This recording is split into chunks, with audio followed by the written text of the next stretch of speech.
জানেন এই গল্পটা যে এক দেশে এক রাজা ছিল, তার হঠাৎ করে ইচ্ছা হলো দুধসাগর বানাবে। এবং দুধসাগর বানাবে, রাজা জানতেন যে আমার দেশের প্রত্যেকটা লোক খুব ভালো, এত ভালো লোক আমি আগে কখনো দেখিনি। প্রত্যেককে বললো তোমরা আমাকে হেল্প করবে। সব প্রজারা বললো হ্যাঁ করবো।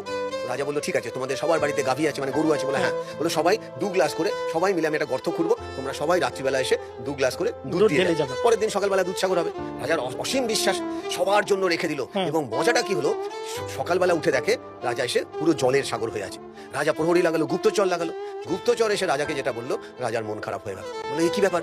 বললো কি ব্যাপার মহারাজ, সবাই কি ভেবেছে জানেন যে সবাই তো দুধ দেবে, আমি যদি 1 গ্লাস দুধ দিই কার কি প্রবলেম আছে?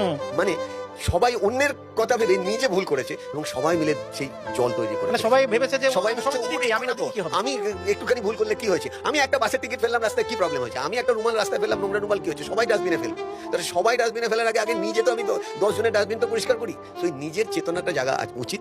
আমার মনে হয় এই ছোট ছোট চেঞ্জ প্রত্যেকে যদি ইন্টারনাল বিলিফ সিস্টেমের উপর, আপগ্রেডেশনের উপর কাজ করে, ডেফিনেটলি আমার মনে হয় আমাদের প্রত্যেকের বাড়ি শক্ত হবে। বাড়ি যখন শক্ত হবে, পাড়া শক্ত হবে, পাড়া যখন শক্ত হবে, সমাজ শক্ত হবে, সমাজ যখন শক্ত হবে, দেশ তখন ঘুরবে। আর দেশ যখন ঘুরবে, সারা পৃথিবী স্যালুট করে বলবে যে দেখতে হলে আমাদের দেশের দিকে তাকাও।